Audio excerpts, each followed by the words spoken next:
Hello everyone, बहुत बहुत स्वागत है आप सभी का बिजनेस वीकेंड विद सिद्धांत के दूसरे एपिसोड में। और ये जो संडे है, ये संडे सुपर संडे होने वाला है। द रीजन इज कि इस वीक इतनी सारी अपडेट्स निकल के आई हैं, इतनी बेहतरीन न्यूज़ेस निकल के आई हैं जिनसे हम एज अ कॉमर्स स्टूडेंट बहुत कुछ सीख सकते हैं। और हाँ, इस वीडियो का एंड तक के देखना। द रीजन इज कि मैंने टेलीग्राम पर जो पोल पोस्ट किया था सैटरडे के दिन, उस टेलीग्राम पोल का जो राइट आंसर है वो मैं इस वीडियो के एंड में बताने वाला हूं with the reason. So without any further delay, let's begin.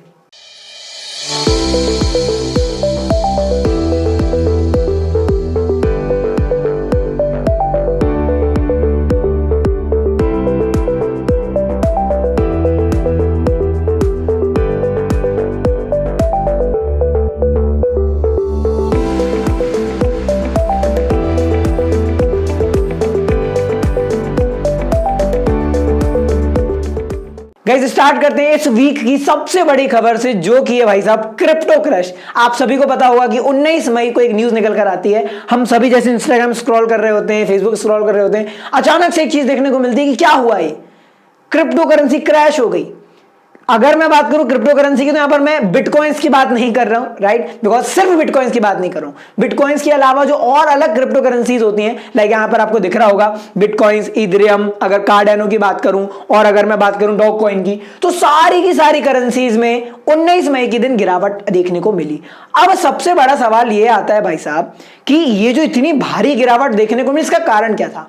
अगर मैं बात करूं इस क्रैश के रीजन की, तो देखो सबसे बड़ा रीजन तो इसका ये है कि जो चाइना है उसने 19 मई को एक बहुत बड़ा डिसीजन लिया था, जो कि ये था कि चाइना ने अपने सभी फाइनेंशियल इंस्टीट्यूशंस को ऑर्डर दे दिया कि भाई साहब अब आप लोग किसी भी तरह की क्रिप्टो करेंसी से रिलेटेड सर्विस प्रोवाइड नहीं कर सकते। इसका मतलब ये कि चाइना के जितने भी बैंक्स हैं और जो जितने भी छोटे मोटे फाइनेंशियल इंस्टीट्यूशंस हैं, वो अब अपने कस्टमर को, मतलब चाइनीज सिटीजन्स को, किसी भी तरह की क्रिप्टो करेंसी से रिलेटेड सर्विस प्रोवाइड नहीं कर सकते। टोटली बैन कर दिया गया है चाइना में क्रिप्टो करेंसी का एक्सचेंज। ठीक, तो अब भाई सीधी सी बात है, एक ऐसी कंट्री जहां की आबादी इतनी सारी है, राइट, जहां की इकोनॉमी इतनी बड़ी है, सीधी सी बात है अगर वहां पर क्रिप्टो करेंसी में बैन लग जाए तो आपको ये गिरावट देखने को तो अवश्य मिलेगी। आप यहां पर देख सकते हैं सिर्फ बिटकॉइन ही नहीं, अगर बिटकॉइन के अलावा जैसे मैं बात करूं इथेरियम की, कार्डानो की, या फिर डॉज कॉइन की, सारे के सारे करेंसीज में, सारी की सारी क्रिप्टो करेंसीज में एक ही तारीख में ऐसी भयानक की गिरावट देखने को मिली। देखो यहां पर आपको दिख रहा होगा, अगर बात करूं बिटकॉइन की, तो बिटकॉइन में भी एक पर्टिकुलर पॉइंट ऑफ टाइम पर गिरावट रही है, और सेम उस पॉइंट ऑफ टाइम पर हर करेंसी में गिरावट देखने को मिली है। तो ये जो आपको सबसे डाउन वाला जो दिख रहा है ना पॉइंट, सबसे डाउन वाला, वो है 19 तारीख, राइट, 19 तारीख को जो क्रैश हुआ था उसकी करतूत है ये। चलो, तो भाई ये तो हो गई बात कि चाइना के डिसीजन के कारण क्रिप्टो करेंसी में गिरावट देखने को मिली। परंतु अब सीधी सी बात है भाई, जब क्रिप्टो करेंसी की बात स्टार्ट की ही है तो थोड़ा एक स्टेप आगे चलते हैं और मैं आपको बताता हूं बिटकॉइंस के बारे में।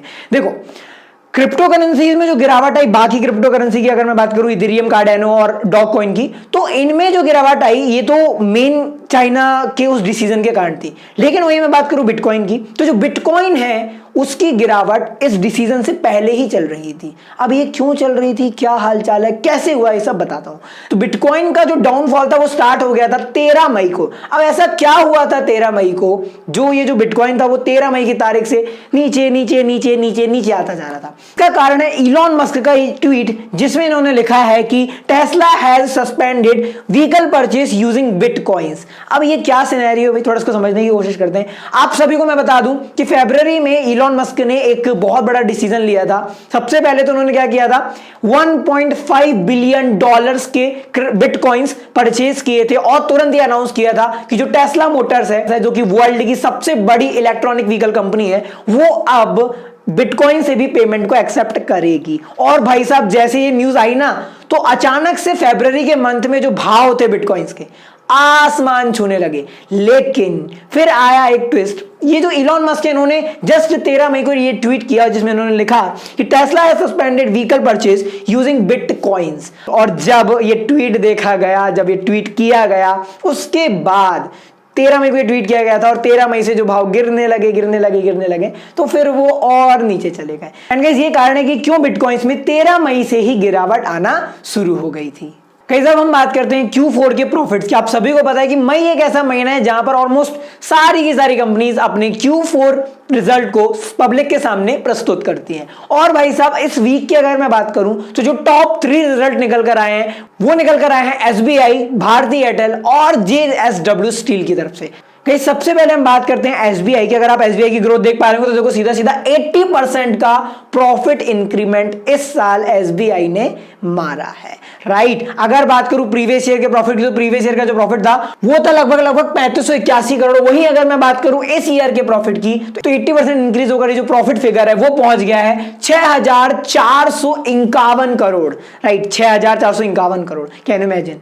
स्टेट बैंक ऑफ इंडिया का प्रॉफिट है ये एक ईयर का 6451 करोड़ रुपए, राइट। That's amazing. अच्छा चलो, तो ये न्यूज से रिलेटेड मैं आपको एक और बात बता दूं कि एसबीआई ने इस साल ये भी भाई अनाउंस कर दिया कि हम हमारे प्यारे प्यारे शेयर होल्डर्स को 4 रुपए का डिविडेंड देंगे। और आप सभी को पता है हमने सीखा कि 2 तरह के डिविडेंड होते हैं, एक होता है इंटरिम डिविडेंड और एक होता है फाइनल डिविडेंड। ये जो डिविडेंड है जो कि 4 रुपए का है पर शेयर, ये दिया जा रहा है एज अ फाइनल डिविडेंड, अपन जिसको प्रोपोज्ड डिविडेंड भी बोलते हैं। अगर मैं बात करूं प्रीवियस डिविडेंड फिगर्स की तो इस साल से पहले जो लास्ट टाइम डिविडेंड दिया गया था वो दिया गया था 2017 में।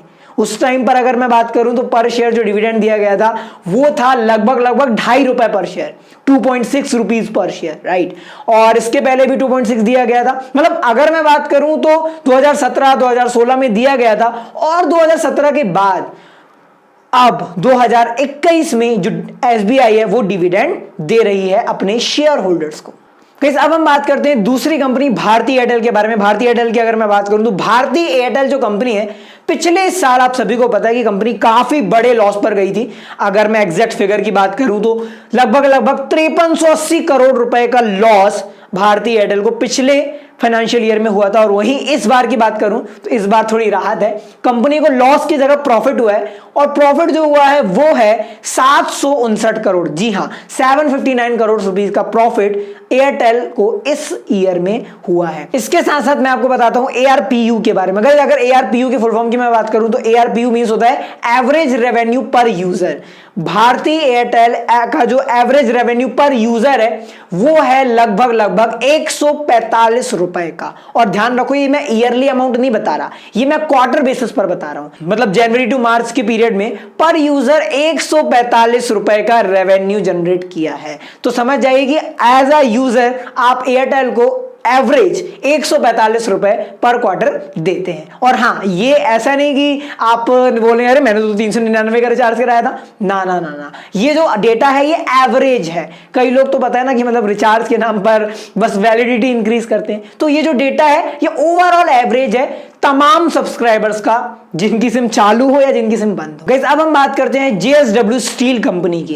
गाइस ये जो कंपनी है इसने तो मतलब तबाही मचा दी। इनकी प्रॉफिट ग्रोथ अगर आप देखेंगे, अगर आप सुनेंगे तो विल बी शॉक्ड कि भाई इतना ग्रोथ कैसे हो सकता है, मतलब कैसे, हाउ इट्स पॉसिबल। अगर मैं आपको बताऊं कि जेएसडब्ल्यू स्टील ने कितनी ग्रोथ की तो ये जो ग्रोथ फिगर है ना परसेंटेज में ध्यान से सुनना, 1717% का इंक्रीमेंट निकल कर आया है जेएसडब्ल्यू स्टील के प्रॉफिट में। अगर बात करूं प्रीवियस ईयर के प्रॉफिट फिगर की तो पिछले साल का जो प्रॉफिट था वो लगभग 231 करोड़ रुपए था।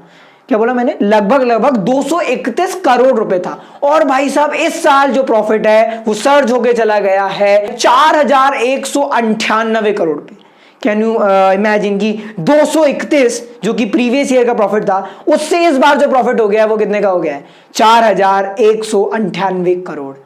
तो सीधी सी बात है भाई कि ये जो 1717% का इंक्रीमेंट देखने को मिला, इसका कारण क्या था? तो गाइस इसका जो सबसे बड़ा कारण था वो था कि ये जो Q4 है ना, Q4 में स्टील कंपनीज ने, स्पेशली जेएसडब्ल्यू स्टील ने इतना मुनाफा कमाया विच इज टोटली अमेजिंग। अब इसका कारण क्या था? देखो गाइस द रीजन इज कि जो चाइना है उसने स्टील का जो प्रोडक्शन है काफी ज्यादा कम कर दिया। तो जो ग्लोबल मार्केट है वहां पर जो स्टील की डिमांड है वो काफी ज्यादा हाई हो गई।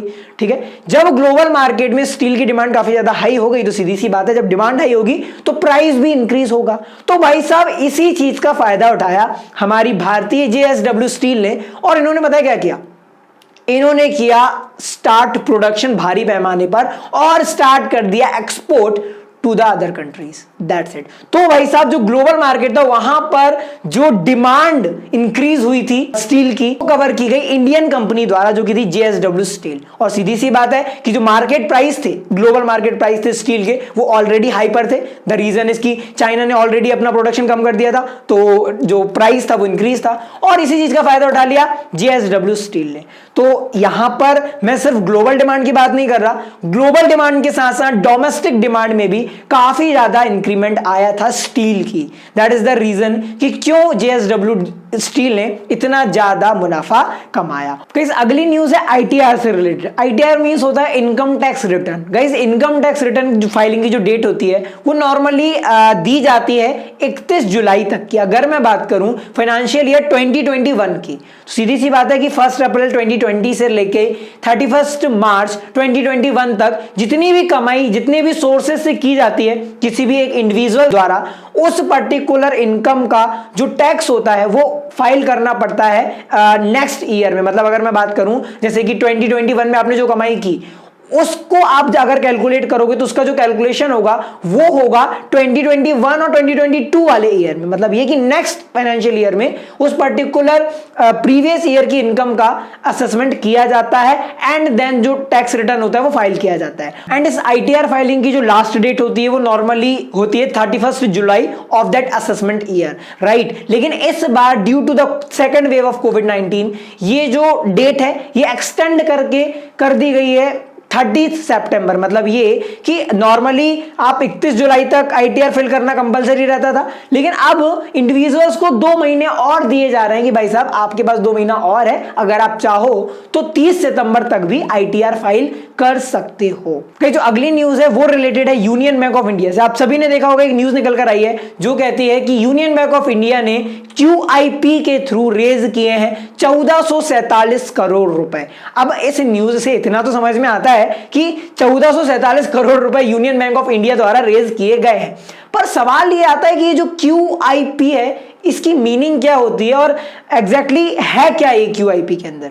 देखो अगर बात करूं QIP के फुल फॉर्म की, तो QIP का फुल फॉर्म होता है qualified institutional placement. Basically qualified institutional placement एक ऐसी प्रोसेस है जिसके through listed companies fund raise कर सकती हैं बाय इशूइंग शेयर्स। अभी तक हमने ये सुना है भाई साहब कि कोई भी कंपनी हो वो इनिशियल पब्लिक ऑफरिंग के थ्रू IPO के थ्रू शेयर्स इशू कर सकती है और पैसा रेज कर सकती है, पर ये जो तरीका है QIP का ये दूसरा तरीका है जिससे सिर्फ और सिर्फ लिस्टेड कंपनीज ही अपने शेयर्स को इशू कर सकती हैं। अब सुनो मेरी बात ध्यान से।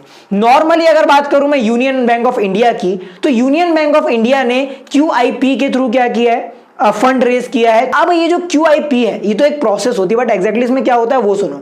देखो QIP के अलावा एक और शब्द होता है QIB, qualified institutional buyers. Normally qualified institutional buyers मतलब वो ऐसे खरीदार जो कि बिलोंग करते हैं इंस्टीट्यूट से। मतलब अगर मैं बात करूं म्यूचुअल फंड कंपनीज या फिर कोई छोटे छोटे फाइनेंशियल इंस्टीट्यूशंस जो कि बल्क अमाउंट में जो पैसा रहता है वो किसी भी कंपनी में इन्वेस्ट करना चाहते हैं या उस पर्टिकुलर कंपनी के शेयर्स खरीदना चाहते हैं। तो नॉर्मली ये जो न्यूज निकल कर आई है कि 1447 करोड़ रुपए इशू किए गए हैं बाय QIP, तो हुआ बस इतना है। आसान शब्दों में बोलूं तो यूनियन बैंक ऑफ इंडिया ने भारत के ही इंस्टीट्यूशंस से, छोटे छोटे इंस्टीट्यूशन से जो कि म्यूचुअल फंड कंपनीज हैं या फिर कोई फाइनेंशियल इंस्टीट्यूशन से छोटे छोटे, उन्हीं से पैसा रेज किया है। ये जो कंपनीज हैं जो क्वालिफाइड इंस्टीट्यूशनल बायर्स हैं, इन्होंने यूनियन बैंक ऑफ इंडिया के शेयर्स को परचेज किया है एक बड़ी वैल्यू में, एक बल्क अमाउंट में। नॉर्मली अब ये अमाउंट एग्जैक्टली है कितना वो तो तुमको पता ही है कि 1447 करोड़ रुपए रेज किए गए हैं यूनियन बैंक ऑफ इंडिया द्वारा। पर आप सभी को पता है कि भाई साहब शेयर्स इशू किए गए हैं, ठीक है। तो अब मैं आपको एक बताता हूं इंटरेस्टिंग सी बात। यूनियन बैंक ऑफ इंडिया का जो पर शेयर है उसकी फेस वैल्यू है 10 रुपीज, राइट। और अभी जो मार्केट वैल्यू चल रही है यूनियन बैंक ऑफ इंडिया की वो चल रही है लगभग 35 रुपए, राइट। और यहां पर जो शेयर्स हैं जो कि इन इंस्टीट्यूशनल बायर्स को इशू किए गए उनका भाव रखा गया था भाई साहब, मैं आपको एग्जैक्ट वैल्यू बताऊं तो 33 रुपए 82 पैसे। मतलब ये कि जो यूनियन बैंक ऑफ इंडिया है उसने 10 रुपए की फेस वैल्यू का शेयर इन इंस्टीट्यूशन को इतने बल्क अमाउंट में इन्होंने इन्वेस्ट किया, स्टिल ₹33.82 में शेयर दिया है। और हाँ, यहां पर अगर बात करूं मैं, ये जो ₹23 अतिरिक्त लिए गए हैं, दिस 23 को अपन कह सकते हैं कि भैया ये प्रीमियम थी, राइट। जो हमने प्रीमियम सीखी है इश्यू ऑफ शेयर चैप्टर में, हम कह सकते हैं कि ये जो ₹23 है ये प्रीमियम है जो कि यूनियन बैंक ऑफ इंडिया ने इन इन्वेस्टर्स से ली। तो जो अगला अपडेट है वो है आरबीआई की तरफ से। अगर बात करूं मैं रिजर्व बैंक ऑफ इंडिया की, तो आरबीआई हर साल भारत सरकार को, इंडियन गवर्नमेंट को कुछ ना कुछ पैसा एज अ डिविडेंड ट्रांसफर करता है। और आप सभी को पता होगा कि इस बार जो न्यूज निकल कर आई है, इस वीक जो न्यूज निकल कर आई है, वो ये कहती है कि रिजर्व बैंक ऑफ इंडिया ने 99,122 करोड़ रुपए का डिविडेंड भारत सरकार को इस साल दिया है। इसी डिविडेंड से रिलेटेड मैं आपको पिछले 8 सालों का डेटा दिखाता हूं। पिछले 8 सालों की अगर हम बात करें तो सबसे ज्यादा जो डिविडेंड दिया गया था वो दिया गया था 18-19 वाले फाइनेंशियल ईयर में। अगर आप देखें तो लगभग 1,23,000 रुपए का डिविडेंड 18-19 के फाइनेंशियल ईयर में दिया गया था। पर सवाल ये आता है कि इस बार जो डिविडेंड दिया गया 99,122 करोड़ रुपए का, ये इतना पॉपुलर क्यों है, मतलब इसको इतनी ज्यादा वाहवाही क्यों मिल रही है? द रीजन कि ये जो डिविडेंड है ये 1 साल का नहीं बल्कि 9 महीने का है। जी हां, ये नॉर्मली मैं आपको एक बात बता दूं, यहां पर आप स्क्रीन पर देख पा रहे होंगे कि जितना भी यहां पर डेटा है वो 14, 15, 16, 17, 17, 18, 19, 20, 21 ये ईयर्स का है, राइट। तो हम नॉर्मली क्या सोचते हैं कि ये तमाम जितने भी ईयर्स हैं ये पूरे के पूरे 12 महीने हैं, और रियल में है भी। परंतु अगर मैं बात करूं आखिरी ये डेटा की, जो कि आपको 2021 का शो हो रहा है, ये डेटा 12 नहीं बल्कि सिर्फ और सिर्फ 9 महीने का है। इसके पीछे एक बहुत बड़ा रीजन है, और इससे रिलेटेड मैंने आप लोगों को टेलीग्राम पर एक सवाल भी पूछा था। गाइस, ये फाइनेंशियल ईयर 9 मंथ का क्यों है, इसको जानने के लिए हमें जाना पड़ेगा अंग्रेजों के जमाने में। ये कहानी शुरू होती है 1935 में, जब पहली बार रिजर्व बैंक ऑफ इंडिया ने अपने ऑपरेशंस स्टार्ट किए थे भारत में। आप सभी को पता है कि 1935 उस टाइम पर भारत में अंग्रेजों की सरकार थी। और भाई सीधी सी बात है, जब अंग्रेजों की सरकार होगी तो जो आरबीआई के गवर्नर थे, आरबीआई के पहले गवर्नर भी भारतीय नहीं थे, उनका नाम था ओबोन स्मिथ। गाइज, ये जो थे बेसिकली जब फर्स्ट टाइम पर आरबीआई को इन्होंने गवर्न किया था, तो नॉर्मली उस टाइम पर डिसाइड किया गया था कि जो फाइनेंशियल ईयर होगा वो जनवरी टू दिसंबर होगा। मतलब ये कि 1 जनवरी को ये स्टार्ट होगा और 31 दिसंबर को ईयर एंड होगा। फाइनेंशियल ईयर की मैं बात कर रहा हूं। ये जो डिसीजन लिया गया था ये 1935 में लिया गया था। पर 5 साल बाद भाई साहब ने अपना विचार बदला और इन्होंने सोचा कि यार एक काम करते हैं, हम लोग अब जो फाइनेंशियल ईयर है वो जनवरी टू दिसंबर हटाकर एक काम करते हैं, 1 जुलाई से लेके 30 जून तक कर देते हैं। ध्यान से सुनना थोड़ा इस चीज को। 1940 में जब जनवरी टू दिसंबर वाले फाइनेंशियल ईयर को हटाकर जो नया ईयर लगाया गया वो था 1 जुलाई से 30 जून तक का, राइट। 1 जुलाई से 30 जून तक को फाइनेंशियल ईयर आरबीआई की भाषा में, आरबीआई के अकाउंट्स में शो किया गया। एंड गाइस, आपको ये बात जान के काफी ज्यादा अजीब लगेगा कि पिछले 80 सालों से, पिछले 8 दशकों से जो आरबीआई था उसका जो फाइनेंशियल ईयर था वो 1 जुलाई से लेके 30 जून तक का चलता था, राइट। और अब सवाल ये आता है कि इस चीज से क्या लेना देना। तो सबसे बड़ा लेना देना तो ये है कि पिछले साल फरवरी 2020 में रिजर्व बैंक ऑफ इंडिया ने फाइनली ये घोषित किया कि भाई साहब, modern problems require modern solutions. बहुत हो गया पुराने जमाने में जीना, अब हम फाइनली हमारा फाइनेंशियल ईयर चेंज करेंगे, राइट। सीधी सी बात है कि आरबीआई जब अपना फाइनेंशियल ईयर चेंज करेगी तो अभी तक जो चलता आ रहा था वो क्या था, 1 जुलाई से लेके 30 जून तक का। तो आरबीआई ने बोला ठीक है, बहुत हो गया भ्रष्टाचार, अब हम चेंज करने वाले हैं। तो हुआ क्या कि 1 जुलाई 2020 में ईयर स्टार्ट तो इन्होंने किया, बट ये जो ईयर इन्होंने एंड किया वो 30 जून 2021 की जगह कब एंड किया, मार्च 2021 को। दैट इज द रीजन कि ये जो लास्ट ईयर है 2021 का, ये 12 की जगह 9 महीनों का क्यों है। ठीक है, अगर आपको एक बार फिर से सुनना है तो एक बार फिर से सुन लो। सीधी सी बात है कि इनको अब एंड कब करना था, 31 मार्च को। तो इन्होंने क्या किया कि 1 जुलाई से स्टार्ट तो किया, लेकिन एंड कब किया, 31 मार्च को कर दिया। ऐसे करके 9 मंथ का फाइनेंशियल ईयर ये बन गया, राइट। तो अब से अगर मैं बात करूं 1 अप्रैल 2021 से, तो अब से लेके आने वाले कई सालों तक, जब तक कोई नया डिसीजन नहीं लिया जा सकता, जो फाइनेंशियल ईयर होगा आरबीआई का वो अब होगा 1 अप्रैल से लेके 31 मार्च का, जो कि नॉर्मली भारत सरकार का भी चलता है। तो भाई ये तो हो गया रीजन कि क्यों यहां पर ये जो फाइनेंशियल ईयर है यहां पर 9 मंथ शो हो रहा है। तो अगर आप 9 मंथ के हिसाब से देखें तो 9 महीनों में 99,122 करोड़ रुपए इट्स मच। तो अगर मैं बात करूं पिछले 8 सालों की 9 मंथ को मद्देनजर रखते हुए, तो ये जो आखिरी वाले साल का डेटा है दिस इज द हाईएस्ट। पिछले 8 सालों में लगभग सबसे ज्यादा डिविडेंड आरबीआई ने भारत सरकार को दिया है। So guys this is end of the video. Hope ये वीडियो आपको पसंद आया होगा और आपको इन्फॉर्मेटिव लगा होगा। अगर ये वीडियो ने तुम्हें इंफॉर्मेशन दी हो तो don't forget to like the video. और हाँ, अगर ऐसा लगता है कि ये इंफॉर्मेशन और भी लोगों के साथ शेयर करनी चाहिए तो don't forget to share this video on Instagram, WhatsApp and Facebook. और हाँ, इतना शेयर होना चाहिए कि मेरे इंस्टाग्राम, मेरे फेसबुक और मेरे व्हाट्सएप तक आ जाए। ठीक है, तो गाइस बिजनेस वीकेंड विद सिद्धांत में फिलहाल इतना ही। मिलते हैं अगले रविवार रात 9 बजे।